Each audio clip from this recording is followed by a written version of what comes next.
Bonjour et bienvenue dans la quotidienne de School TV, l'émission qui vous raconte l'éducation au quotidien. Au sommaire aujourd'hui, quel est le premier organe fonctionnel de notre corps, et ce, dès la 5e semaine de grossesse? Vous donnez votre langue au chat, vous avez bien tort, car c'est bien d'elle qu'il s'agit, de la langue, et elle rend énormément de services. Catherine Thibault lui consacre un passionnant ouvrage. Elle est l'invitée du Grand Oral. L'Anti-Sèche de Cécile Fournier. L'Anti-Sèche, vous le savez, c'est la façon dont l'actualité résonne dans les programmes. L'actu, ce sont les nuits de la lecture omniprésente, faut-il le rappeler, dans les programmes, et ce, dès l'entrée à l'école. L'heure de la récré, toujours avec Cécile, on se détend avec un documentaire sur Lucas Auchard. Vous ne le connaissez pas, mais si vous le connaissez, il est très connu sous le nom de Squeezie. Et puis rendez-vous enfin avec le plateau repas de Sandra Ferreira, notre nutritionniste et diététicienne. Il existe décidément des journées mondiales sur tous les sujets. Demain, ce sera celle du popcorn, et ce n'est pas forcément mauvais pour la santé. Elle va nous expliquer à quelles conditions. La quotidienne de School TV, c'est maintenant, c'est parti, Grand Oral. Aujourd'hui, je vous emmène à la découverte d'un organe omniprésent dans nos vies et central dans notre éducation. J'étais pourtant très loin d'en mesurer toute l'importance avant de lire le livre de notre invitée, Catherine Thibault. Bonjour. Bonjour. Vous êtes orthophoniste et psychologue, et cet organe dont je parle, eh bien, c'est la langue, à laquelle vous consacrez un ouvrage extrêmement instructif. C'est aux éditions L'Archipel, le sous-titre « La vie privée d'un organe très discret ». Téter, boire, manger, goûter, respirer, dormir, sentir, parler, même se tenir debout ne peut se faire sans cet organe qui rassemble 17 muscles et qui forme le muscle le plus puissant du corps humain. Et signe de son importance, c'est un des premiers, c'était le premier organe à se former?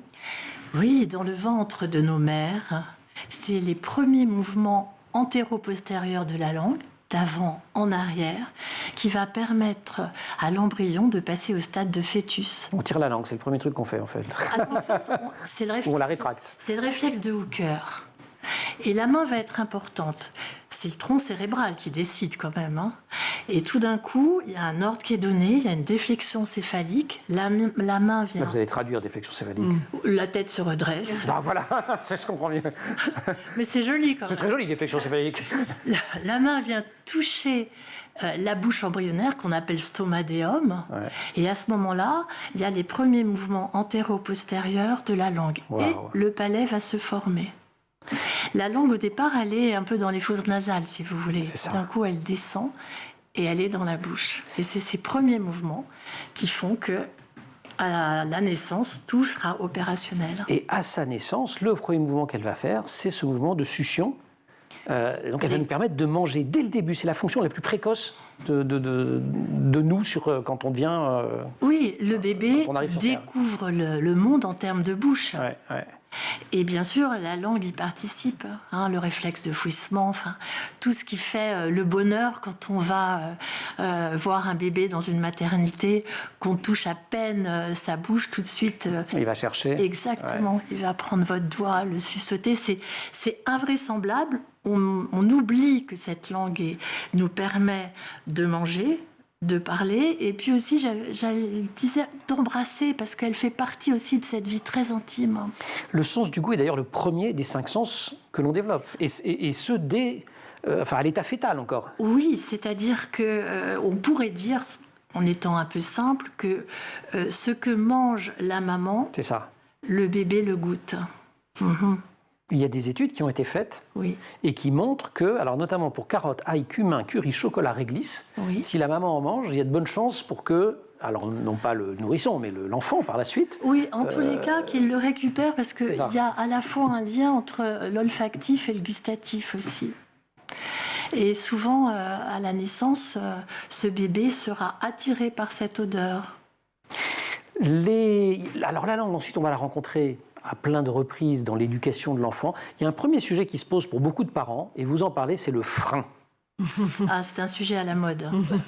Ça s'est posé pour vous peut-être, le frein, le garder ou pas? Sujet très à la mode. Je ne l'aurais pas abordé si vous ne précisiez pas qu'il est super à la mode. Bon, on vous interroge beaucoup là-dessus. Ben oui, parce que moi je suis pour la libération de la langue depuis 40 ans. D'accord.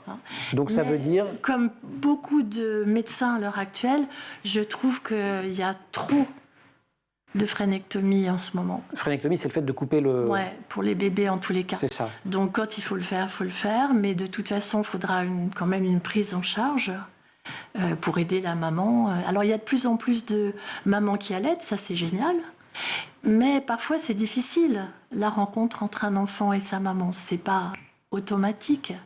Voilà, donc c'est pas moi qui le dis, hein, c'est vraiment le corps médical.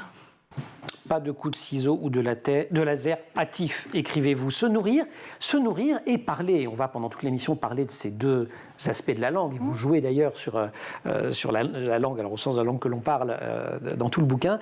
C'est un cordon ombilical acoustique. Vous citez là un psychiatre anglais, John Bowlby. Oui, c'est la problématique de l'attachement. Hein. C'est-à-dire que le bébé, quand il va appeler sa mère, il y aura des cris qui seront différents. Hein, si vous vous rappelez un petit bébé, une maman sait reconnaître les différents cris qui sont, encore une fois, à ce moment-là, réflexes. C'est-à-dire, c'est ce que j'appelle, moi, l'oralité primaire.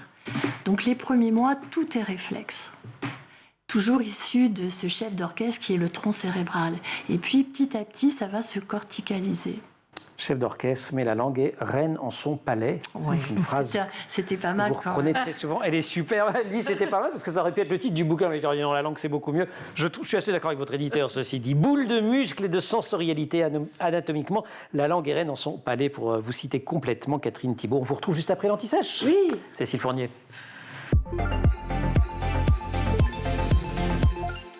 Cécile, bonjour. Bonjour. Ce jeudi et jusqu'à dimanche ont lieu les nuits de la lecture. Elles ont pour thème cette année le corps, justement. On en parle et l'occasion pour vous de nous parler, alors non pas du corps, ça on le fait en parlant de la langue avec Catherine, mais de parler de lecture. Oui, tout d'abord je vous propose un petit état des lieux. Le Centre national du livre, le CNL, publie un baromètre tous les 2 ans et le dernier en date indique que 89% des Français déclarent avoir lu au moins un livre dans l'année 2022.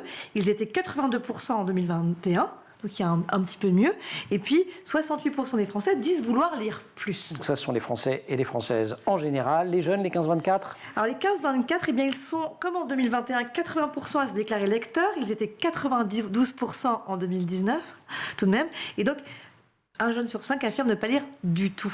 D'ailleurs, c'est dans cette tranche d'âge que le taux de lecteurs est le plus bas. Avec quelque chose qu'on avait vu récemment autour d'une étude et l'association Lecture Jeunesse, qui est le décrochage à l'adolescence. Oui, la période de tous les dangers. Une étude menée par Ipsos, toujours pour le CNL, qui se focalise sur la pratique de la lecture des 7-25 ans. Elle montre que la lecture dite loisir décline fortement après 12 ans et l'entrée au collège, avec une baisse encore plus importante chez les garçons que chez les filles entre 13 et 19 ans. 68% des garçons lisent pour leur loisir à 13-15 ans et contre 81% des filles au même âge. Et le temps consacré à la lecture, on s'en doute un tout petit peu, est inférieur à celui passé devant les écrans. 40 minutes contre 4 heures. Hein. Le livre ne fait donc pas vraiment le poids. Voilà, peut-être qu'il leur fera un jour. Il y a beaucoup de dispositifs pour ramener les plus jeunes à la lecture. Oui, alors, parce que d'abord, rappelons-le, la lecture, c'est bon pour la santé. Les connexions du cerveau sont améliorées après avoir lu un roman, par exemple. Ça a été prouvé scientifiquement. La lecture diminue le stress. C'est un peu le mal du siècle. Hein. Je vous rappelle que 95% des Français se disent stressés ou anxieux. Messieurs, dames, lisez. Et en fait, la lecture permet l'amélioration des capacités de concentration, de raisonnement, de mémoire. Il est plus rare d'avoir Alzheimer si on lit fréquemment. Donc, vous l'aurez compris, il faut lire. Et il y a des initiatives pour nous y encourager, dont ces fameuses nuits de la lecture. Elles se multiplient, ça concerne tout le monde. Oui, alors là, les nuits, c'est des événements. Je vous conseille d'aller regarder sur le site nuitdelalecture.fr pour voir toutes les initiatives qui ont lieu pendant ces quelques jours, mais aussi des initiatives au sein de l'école. Tout au long de l'année. Pour n'en citer que quelques-unes, il existe depuis 2018 le quart d'heure lecture en classe. Cela concerne aussi bien les élémentaires que les lycéens. Ou encore le grand jeu des petits champions de la lecture, qui ne concerne ici que les élèves du CM1 et CM2, qui sont invités à lire à voix haute et en public pendant 3 minutes un texte court. Et vous allez dans les archives de l'émission et vous retrouverez des émissions aussi bien sur les petits champions de la lecture que sur le quart d'heure de lecture. On l'avait fait avec Emmanuel Etis. Vous nous avez préparé un petit quiz pour terminer l'Anti-Sèche. Oui, je ne sais pas si j'aime vos quiz. C'est Catherine qui va jouer, elle adore les quiz. Alors d'abord, savez-vous quel est le roman le plus long jamais écrit? Alors, je n'en ai pas la moindre idée. Il n'y a pas de choix. Non, il n'y a pas de choix. Alors, il s'agit de Artamène ou le grand Cyrus de Madeleine et Georges de Scudéry, publié entre 1649 et 1653. Ils n'ont pas été trop de deux pour écrire, puisqu'il fait quand même 13 095 pages dans sa version originale. Waouh! Alors, une autre question. Alors, peut-être plus facile, le livre le plus vendu au monde? Ça, je sais, c'est la Bible. Voilà, avec 6 milliards d'exemplaires, suivi du Coran, puis du petit livre rouge de Mao Tse-tung. Dans cet ordre. Exactement. Et enfin, connaissez-vous le nom du Français qui lit le plus vite On l'avait accueilli ici même, Mohamed Bouclé. Et ben voilà, donc c'est même voilà. Et ouais. Il lit, ce Montpelliérain dévore des livres de 320 pages en 37 minutes. Et peut-être un petit dernier, on a le temps. Allez. Un petit dernier. Combien pèse le livre le plus lourd au monde? Alors là. 1,5 tonnes. Il mesure 5 mètres de long sur 8 mètres de large quand il est ouvert et fait 431 pages. Il s'agit du livre de This is Mohammed, écrit par l'auteur saoudien Abdullah Abdul Aziz El Mousli. Wow. Ça, vous savez tout. Super. Sur les livres. Et les nuits de la lecture qui commencent ce soir. Restez jusqu'à dimanche prochain et vous aurez compris le message de Cécile et de l'émission en général. Lisez des livres. Et vous pouvez notamment lire La langue de Catherine Thibault qui vient de sortir à l'Archipel. Ça tombe bien, elle est là. On la retrouve Grand Oral. Catherine Thibault, invitée donc du Grand Oral pour ce livre intitulé La langue et sous-titré La vie privée d'un organe très discret. Ça vient de sortir, c'est aux éditions L'Archipel. Catherine, on a vu l'importance de la langue chez le nourrisson, même avant la naissance. On la retrouve très vite dans une étape délicate qui va être celle de la diversification alimentaire, sujet d'ailleurs qu'affectionne Sandra Ferreira, qu'on aura tout à l'heure. Vous avez un conseil qui est de dire allez-y en douceur. C'est le mot-clé. Oui, il y a 2 mots-clés, détente et plaisir, ou plaisir et détente. C'est vrai qu'aujourd'hui, on a l'impression qu'il faut manger 5 fruits et légumes par jour, qu'il faut absolument que les enfants mangent du vert. Même si c'est une très belle couleur, très à la mode, c'est très difficile de manger du vert. Parce que il faut mastiquer. Et voilà pourquoi la langue va intervenir. Les enfants d'aujourd'hui, très souvent, vont malaxer plus qu'ils ne mastiquent. D'accord, donc malaxer avec la langue en somme, c'est ça La mastication, c'est un acte, d'ailleurs on sait, il y a plein de bonnes théories qui disent que si on ne veut pas trop grossir, on a intérêt à bien mastiquer. Voilà, et les enfants d'aujourd'hui, souvent ont des tics de succion renforcés par la prise du biberon tardive, peut-être ou une tétine. Et ça ne les aide pas à acquérir la praxie de mastication. Donc il ne mâche pas en quelque sorte, il malaxe quoi. Oui, c'est un peu. Nous aussi, vous voyez, enfin. C'est vrai. Quand on est pressé, on va prendre un sandwich pain de mie, on va pas prendre un sandwich baguette. C'est vrai. Enfin, voilà. C'est vrai. Et donc c'est important, et c'est pour ça que j'ai écrit ce livre pour que chacun puisse comprendre qu'il y a des étapes et qu'il y a des choses. À ne pas faire, non, parce que j'ai pas envie de donner ces conseils, chaque famille. Non, ce que je dois dire, c'est que vous donnez beaucoup d'infos, notamment d'infos scientifiques, mais à chaque fois, énormément de réserves sur la façon dont on va procéder. Et notamment pour se séparer du biberon et de la tétine. Oui. Parce que vous dites que ça peut brider la langue conquérante. Oui, c'est un peu ce que je disais. C'est-à-dire que si l'enfant continue de s'entraîner à sucer et déglutir avec ce mouvement antéro-postérieur, il aura plus de difficultés à faire les 8, qui est le symbole de l'infini, pour bien mastiquer. D'accord. En même temps, mais c'est comme ça. On est tous en train de le faire dans notre bouche. Parce que... Vous allez faites des 8. Voilà. Mais ceci dit, biberon, tétine, quand on en sort, pareil, il faut y aller en douceur avec les enfants et ça vous donner des exemples de la manière dont on peut procéder. Sucer son pouce, c'est grave, docteur? On n'est pas docteur d'orthophonisme, mais je trouve que rien n'est grave, mais quand l'enfant suce son pouce, c'est son pouce.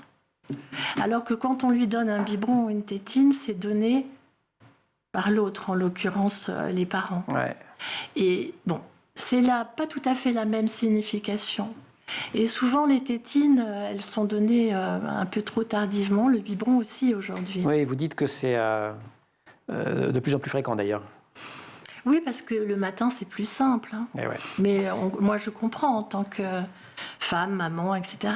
Juste expliquer qu'il y a un moment donné, et les papas ont un rôle très important pour justement permettre à l'enfant de grandir.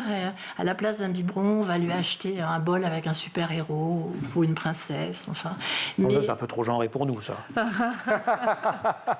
Bon, on va trouver des figurines. Je rigole. En robe bleue, voilà. On a fait des émissions récemment pour expliquer que le rose fut la couleur des hommes parce que c'était une variante du rouge dans le temps. La langue pour nourrir et la langue pour parler. Les premiers mouvements de la langue sont pathos, c'est le babillage de l'enfant. C'est une langue d'avant la langue, une proto-langue qu'on parle avec lui qui s'appelle le parentais. Oui, c'est trop mignon. C'était le mamanais, mais il s'est transformé en parentais. D'accord, parce que les papas ont le droit maintenant. Oui, voilà. Avec les robes bleues. Oui, alors là, par rapport à ça, je voudrais juste dire l'importance d'être en face de son bébé. Pour que l'enfant puissent... Voilà. Et avec la pandémie, on s'est vraiment rendu compte que le fait que les enfants aient vu beaucoup de visages, mais masqués, a certainement rendu leurs paroles moins fluentes. Parce qu'ils sont dans une imitation, ils utilisent en fait tout leur sens, y compris le regard, c'est ça, pour imiter. Les fameux neurones miroirs. C'est ça. J'imite. Et quand on est parent, il ne faut pas hésiter à user, abuser de ce parentais, de ce langage, de ce babillage, d'imiter les enfants en quelque sorte, même si on a l'air tout à fait ridicule. Mais en fait, c'est bien. C'est bien d'être ridicule. Non, mais parce que ça permet à l'enfant de s'en emparer, c'est ça? Oui, et puis il y a surtout la tonalité, la mélodie. Si on se parle comme ça, on se parle comme ça, mais si vous parlez à un petit enfant, ça va être un petit peu comme ça. Enfin, mais oui, je vais répondre comme ça alors. Et ça, pour l'enfant, au niveau de tout ce qu'il va percevoir, c'est formidable. C'est très important. Et on n'hésite pas à accentuer. Oui, ça aussi, ça va aider. Les voyelles notamment, c'est ça, qu'il a du mal à distinguer. Et là aussi, on évite de mettre la pression. Si un enfant parle trop vite, articule mal, vous expliquez. Et ça, c'est la psychologue qui parle autant que l'orthophoniste, j'imagine. De dire, surtout, ça peut faire de gros dégâts. Jamais faire répéter un enfant. D'accord. Et qu'est-ce qu'on fait alors? Alors, on fait comme avec un ami étranger. J'ai essayé de ne pas répéter la question. On répète soi-même, par exemple, si un enfant dit « Oh, le joli chat ». Le joli chat. Bravo. Là, j'étais bien là. Oui. Ah, super. Mais pas répète le joli chat. Et surtout avec certains sons comme ce qu'on appelle les soufflets, les constrictives, les se, les les che, les je. On va en parler du chuchotement. C'est souvent dans les aigus et puis les enfants ont du mal à dire chocolat tout de suite. Hein. Et pourtant, ils ont moins de mal à en manger. Surtout si la maman en a mangé, si j'ai bien compris. On vous retrouve, Catherine, juste après la récré. Cécile Fournier. Et pour cette heure de la récré, on va aller regarder un écran, mais pas trop d'écran, parce qu'il ne faut pas perdre le regard des enfants. Je me permets d'insister là-dessus, parce que c'est quelque chose qu'on a beaucoup, notamment qu'on a des pédopsies ici aussi sur ce plateau. Ce n'est pas tellement le problème des écrans en tant que tel, c'est surtout de perdre le contact, ce contact visuel qui est fondamental entre l'enfant et les adultes. Donc là, on a un tout petit peu le droit, mais c'est spécialement pour vous. Merci, c'est gentil. Et on va sur Prime Video, un certain Lucas Auchard. Qui est Lucas Auchard? Mais c'est Squeezie. Mais oui, c'est pas drôle. Squeezie, oui, parce que tout le monde le connaît, non? Amélie Paris nous en a parlé ici même. Exactement, il y a une dizaine de jours, elle en a parlé. C'est le YouTuber de 27 ans, affiche pas moins de 18,6 millions d'abonnés sur sa chaîne principale. Alors, sans plus attendre, je vous propose un extrait de la bande-annonce de ce documentaire qui s'appelle « Merci Internet » et qui lui est consacré.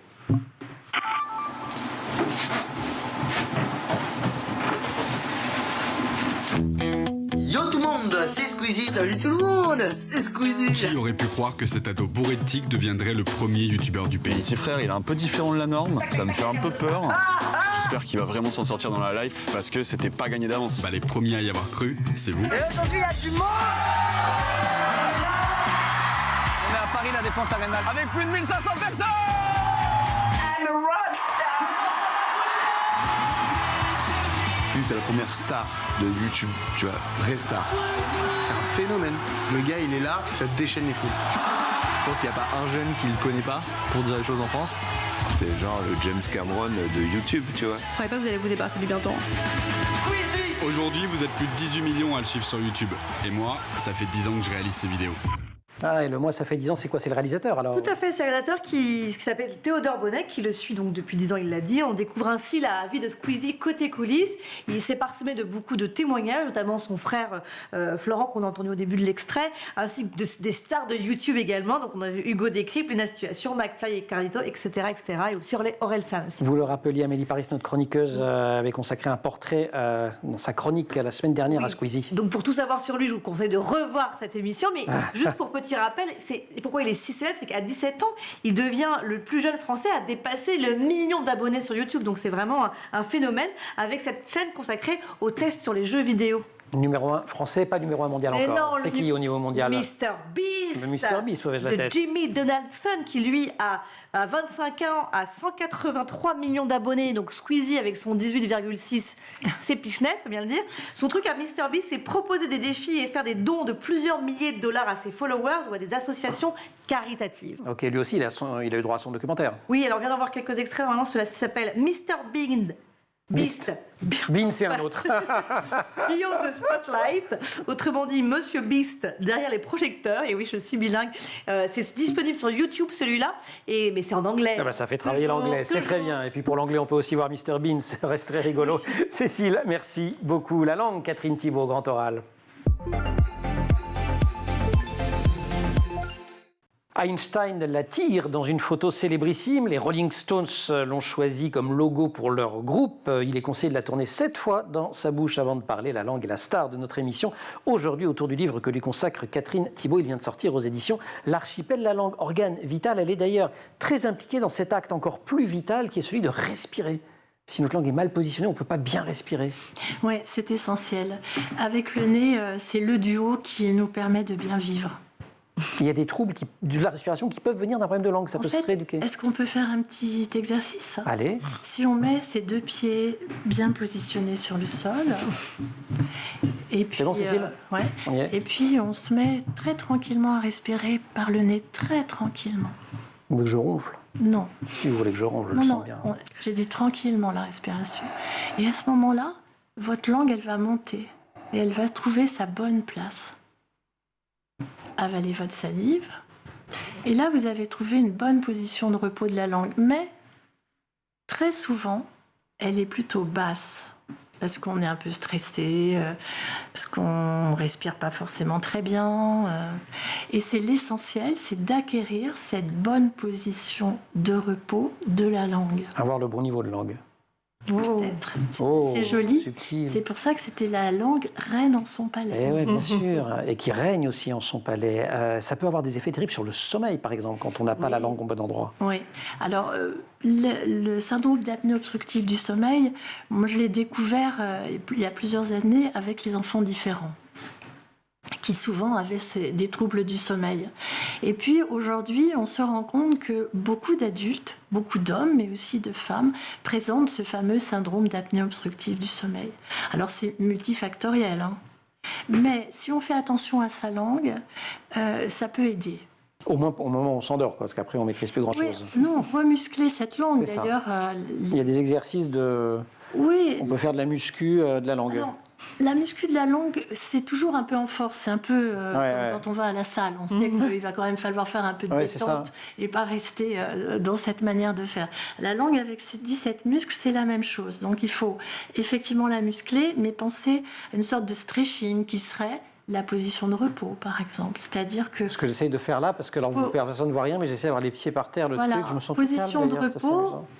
On est tranquille, mais c'est pas toujours facile. Prêt à aller se recoucher. Il y a une autre fonction de la langue que j'ai découverte en vous lisant, c'est qu'elle est impliquée dans notre posture. Elle est, écrivez-vous, le GPS de notre corps. Oui, c'est parce que je pense que le 6e sens, qui est la proprioception, va être un sens très à la mode ces prochaines années. Qu'est-ce que la c'est simplement... Tu m'enlèves de la langue. Les yeux fermés, savoir votre image du corps. D'accord, comment on se situe. Voilà. Et la langue joue également là-dessus. Pour faire simple. 2 mots sur les troubles, parce que je ne résiste pas au fait d'avoir une orthophoniste en plateau. Tout ce qui est zozotement, zézaillement, d'où ça vient alors? D'un mauvais placement de la langue. C'est ça. Hein. Donc ça se rééduque, mais avec en priorité le rétablissement d'une bonne ventilation nasonasale, de quelques exercices pour que la langue et ses 17 muscles se musclent. Il y a les muscles intrinsèques, ceux qu'on connaît, quand on fait les petits mouvements, qu'on tire la langue, etc. Mais les plus importants aussi dans l'apnée obstructive du sommeil, c'est toute cette musculature ici. Pour faire sourire les étudiantes à la fac, souvent je mettais en photo une langue de bœuf. Oui, c'est pas très ça fait sourire tout de suite. C'est pas très à la mode d'aller chez... Vous avez un drôle d'humour quand même. D'aller chez le Oui, on a l'humour qu'on peut. On a de l'humour d'orthophoniste. Allez, la langue de bœuf. Quand on enseigne, mais c'était juste pour dire, moi j'aime pas la langue de bœuf. Mais on montre ce que c'est. Oui, c'est toute cette un appareil qui est énorme. Qui est intéressante. Absolument. Et la partie finalement qu'on appelle nous la langue est très minoritaire dans le dispositif, quoi. Voilà. Je comprends. Téter, boire, manger, goûter, respirer, dormir, sentir, parler, même se tenir debout et embrasser. Oui. Le French kiss, sacré sport, dites-vous, un baiser passionné peut activer jusqu'à 23 à 34 muscles faciaux et 112 muscles posturaux. En fait, l'idée, c'est d'être toujours dans le plaisir. Ouais. Hein, et donc, et de sourire et d'embrasser. Donc on a le choix entre la salle ou rouler des pelles, en fait. Peut-être pas aussi nettement, c'est pas la loi du tout ou rien, mais en tous les cas, c'est vrai que restons positifs et la langue peut nous aider à être dans cette vie agréable. Allez, il y en a une qui est spécialiste du brûlage de calories, c'est Sandra Ferreira. S'embrasser pendant 1 minute permet de brûler entre 5 et 26 calories. Elle a de la concurrence sur ce plateau avec Catherine Thibault. Cécile, merci beaucoup. Et Sandra, justement, c'est tout le sens de cette transition, va nous rejoindre, plateau repas.